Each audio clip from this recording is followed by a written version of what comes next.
നമഃ ശിവായ. ഓം നമഃ ശിവായ. ഓം നമഃ ശിവായ. ഇവിടെയും ശിവലീലയുടെ പ്രഭാവം പ്രകടമാണല്ലോ. നാരായണ നാരായണ. പൃഥ്വി, സ്വർഗലോകം, ബ്രഹ്മലോകം സകലയിടത്തും ഓം നമഃ ശിവായ മുഴങ്ങുകയാണ്.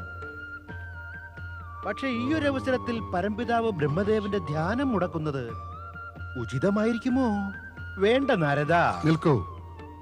നിന്നെപ്പോലുള്ള ക്ഷമാശീലർ കൂടി സംശയിച്ചാൽ ജന്മന അക്ഷമരായ വ്യക്തികൾ ഇത്തരം സന്ദർഭങ്ങളിൽ എന്തു ചെയ്യും? പരംപിതാവ്, അങ്ങ് നീ നമ്മെ ദർശിക്കാൻ ബ്രഹ്മലോകത്തിൽ വന്നതല്ലേ? അപ്പോൾ നമ്മുടെ ധ്യാനം പൂർത്തിയാകുന്നത് വരെ ക്ഷമയോടെ നിൽക്കേണ്ടതും ആവശ്യമല്ലേ നാരദ?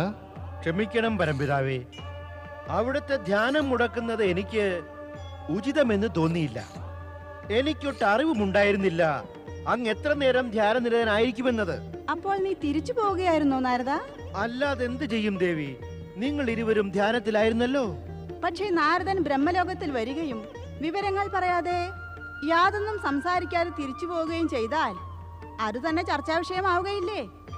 അത് കേൾക്കുന്നവർ ആശ്ചര്യപ്പെടുകയില്ലേ? അതിൽ ആശ്ചര്യം എന്തിനു ദേവി? ആശ്ചര്യമില്ലേ? നീ തിരിച്ചു പോകുന്നത് ആശ്ചര്യപ്പെടേണ്ട കാര്യം തന്നെ അല്ലേ? സ്ഥിതി മനസ്സിലാക്കൂ നാരദ. ഒരു സത്യം കൂടി താങ്കൾ മനസ്സിലാക്കണം. ദേവി, എനിക്കൊന്നും മനസ്സിലാകുന്നില്ല. ഇത്ര സരളമായ സത്യം മനസ്സിലായില്ലേ? നീ എപ്പോഴെല്ലാം ബ്രഹ്മലോകത്തിൽ വരുന്നുവോ അതെല്ലാം പവിത്രവും മംഗളകരവുമായ ഉദ്ദേശത്തോടെ ആയിരിക്കുള്ളൂ. ഉദ്ദേശം പൂർത്തിയാക്കാതെ നീ ഒരിക്കലും തിരിച്ചു പോകാറുമില്ല. പിന്നെ ഇന്ന് ചോദിക്കുകയോ പറയുകയോ ചെയ്യാതെ തിരിച്ചു പോകുന്നോ? ഇത്ര പെട്ടെന്ന് നിന്നിൽ ഈ പരിവർത്തനം എങ്ങനെ വന്നു നാരദ? നാരദൻ നമ്മുടെ ശിവാരാധന ഭംഗപ്പെടുത്താത്തത് ഉചിതമായ പ്രവൃത്തി തന്നെ ദേവി.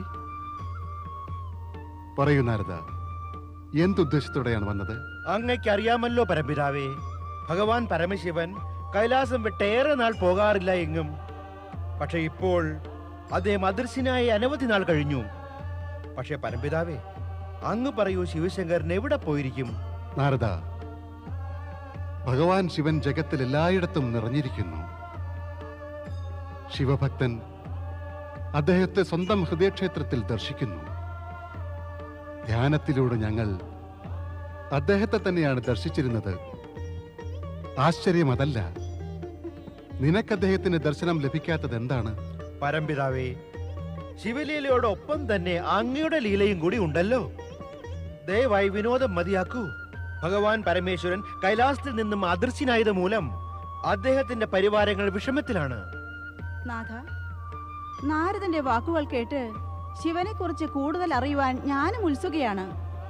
ദയവായി പറയണം, അദ്ദേഹം എവിടെ? ഇത് ഭഗവാൻ ശിവൻ അവധൂതേശ്വരനായി അവതാരമെടുക്കുന്നതിന് മുന്നോടിയായിട്ടാണ്. ശിവൻ അദൃശ്യനാണെങ്കിലും കൈലാസത്തിൽ തന്നെ അവധൂതേശ്വരന്റെ രൂപത്തിൽ അടുത്തു തന്നെ പ്രത്യക്ഷനാകും. അതിനുശേഷം അദ്ദേഹം മൂലം പല ആശ്ചര്യകരമായ സംഭവങ്ങളും അനുഭവപ്പെടും. ഓം നമഃ ശിവായ. ഓം നമഃ ശിവായ. ഓം നമഃ ശിവായ. ഓം നമഃ ശിവായ. ഓം നമഃ ശിവായ. ഓം നമഃ ശിവായ. ഓം നമഃ ശിവായ.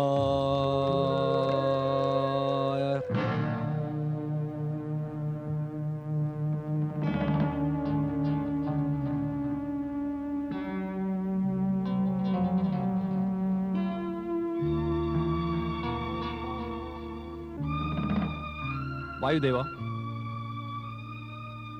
ദേവഗുരു ബൃഹസ്പതി നമ്മുടെ സഭയിൽ സന്നിഹിതനല്ലല്ലോ. കാരണം? ദേവരാജ, ഞാനും അതോർത്ത് ആശ്ചര്യപ്പെടുകയാണ്.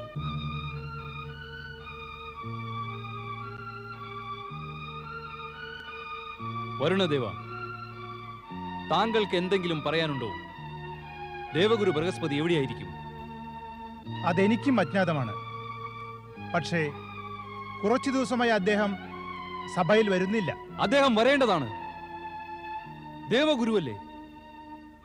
ദേവന്മാർക്ക് ഉപദേശം നൽകുവാൻ വേണ്ടി അദ്ദേഹം സർവദാ സഭയിൽ ഉണ്ടായിരിക്കണം.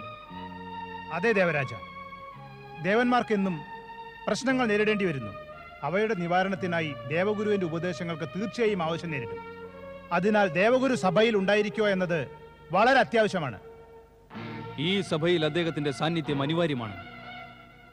നമ്മുടെ ഈ ഉത്തരവ് അദ്ദേഹത്തെ ഉടനെ അറിയിക്കുക. അങ്ങയുടെ ഇച്ഛ പോലെ ദേവരാജ. ഓം നമഃ ശിവായ.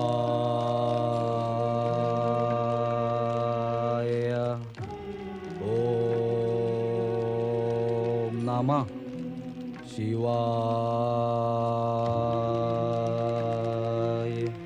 ഓം നമഃ ശിവായ.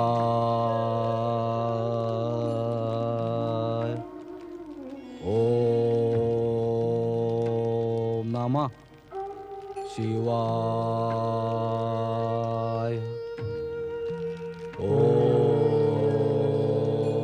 നമഃ ശിവായ. ഓം നമഃ ശിവായ. ഓം നമഃ ശിവായ.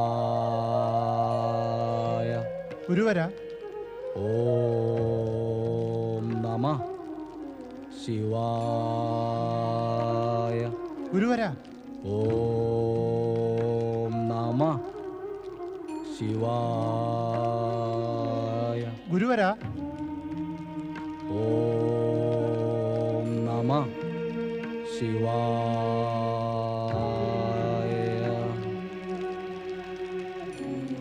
ഓം നമഃ ശിവായ.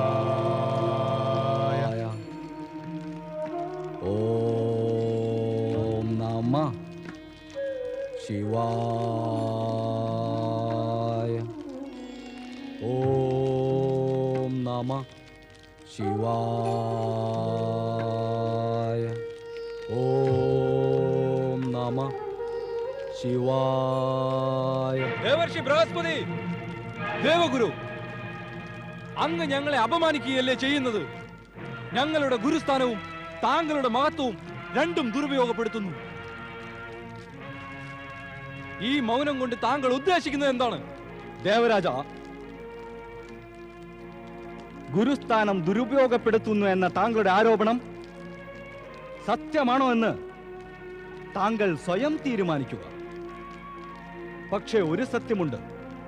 ഗുരുവിനോട് സംസാരിക്കുന്ന വേളയിൽ എത്ര വിനയവും നമ്രതയും ആവശ്യമുണ്ടോ അത് താങ്കളുടെ വാക്കുകളിലില്ല. താങ്കളുടെ സ്വരത്തിൽ ദേവാധിപതിയാണെന്നുള്ള അഹങ്കാരത്തിന്റെ ധ്വനിയുണ്ട്. ആ ധ്വനിയിൽ ഗുരുനിന്ദ എന്ന പാപം പ്രതിധ്വനിക്കുന്നു. അഹങ്കാരം? ഹാ! എന്റെ സ്വരത്തിൽ അഹങ്കാരമോ? ശിവാരാധനയിൽ മുഴുകിയ സാധകനെ, അതും സ്വന്തം ഗുരുവിനെ ചോദ്യങ്ങൾ ചോദിച്ച് അവഹേളിക്കുന്നത് ഉചിതമാണോ? അതെന്താ അഹങ്കാരപൂർണമായ പ്രവൃത്തിയല്ലേ? ബുദ്ധിമാന്മാർ അതിനെ ഉദ്ദണ്ഡത എന്ന് പറയില്ലേ? അപ്പോൾ ഇതുചിതമാണോ? നമ്മുടെ ചോദ്യങ്ങൾക്ക് ഉത്തരം നൽകാതിരിക്കുക എന്നത്, നമ്മുടെ ആജ്ഞയെ അവഹേളിക്കുക എന്നത്? ആജ്ഞയോ? ശിഷ്യൻ ഗുരുവിന് ആജ്ഞ നൽകുന്നെന്നോ? ഗുരുവിന് ശിഷ്യന്റെ ആജ്ഞയനുസരിച്ച് പ്രവർത്തിക്കേണ്ടി വരുമെന്നാണോ? അനീതിയുടെ പക്ഷം ചേർന്ന് പാപാചാരവും അനാചാരവും എന്തിന് പ്രചരിപ്പിക്കാൻ ശ്രമിക്കുന്നു ദേവരാജ? ഗുരു ഉയർന്നവനാകുന്നു. അദ്ദേഹത്തിന്റെ കൽപ്പനകളാണ് പാലിക്കേണ്ടത് ദേവരാജ. ഉന്നതൻ ആരാണ്? അത് താങ്കൾ സ്വയം നിശ്ചയിച്ചു കഴിഞ്ഞോ? ഗുരു ശിഷ്യന്മാരിൽ ആരുടെ സ്ഥാനമാണ് ഉയർന്നത്? ഇത് ഞാൻ താങ്കളിൽ നിന്ന് പഠിക്കണമെങ്കിൽ താങ്കൾ ഒന്നുകൂടെ പറയണം, പിതാവോ പുത്രനോ ആരാണ് വലിയവനെന്ന്. അതിൽ താങ്കളുടെ അഭിപ്രായം അറിഞ്ഞാൽ എനിക്ക് എന്റെ വിശ്വാസം ദൃഢപ്പെടുത്താം. ഭാവിയെക്കുറിച്ചുള്ള ആശങ്ക സത്യമാകുമെന്ന്. ഏതാശങ്ക? ഏതാശങ്കയെ കുറിച്ചാണ് പറയുന്നത്? താങ്കൾക്കത് അജ്ഞാതമാണ്. എന്നാൽ എനിക്കതറിയാം. അത് പുറത്തു പറയാൻ ഉതകുന്ന സന്ദർഭമാണിത്. സ്വർഗത്തിൽ അടുത്ത് സംഭവിക്കാൻ പോകുന്ന ദുരന്തങ്ങളിൽ നിന്ന് രക്ഷ നേടാനാണ് നാം ശിവാരാധന ചെയ്തിരുന്നത്. ഇപ്പോൾ സ്വന്തം ഗുരുവിനോട് മര്യാദഹീനമായി പെരുമാറി താങ്കൾ ആ ആശങ്കയെ ദൃഢപ്പെടുത്തുകയും ചെയ്തു.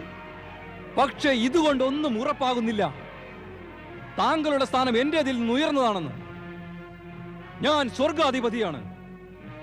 സ്വർഗവാസികളെല്ലാം എന്റെ അധീനതയിലാണ്. എന്റെ ആജ്ഞകൾ അനുസരിക്കാൻ പ്രതിബദ്ധരാണ്. അല്ല, സത്യം ഒരിക്കലും അങ്ങനെയല്ല. താങ്കളുടെ ബഹുമാനം നേടുവാൻ ഞാൻ അർഹനല്ല എങ്കിൽ സ്വർഗം വിട്ടുപോകുന്നതിലാണ് എനിക്ക് താല്പര്യം.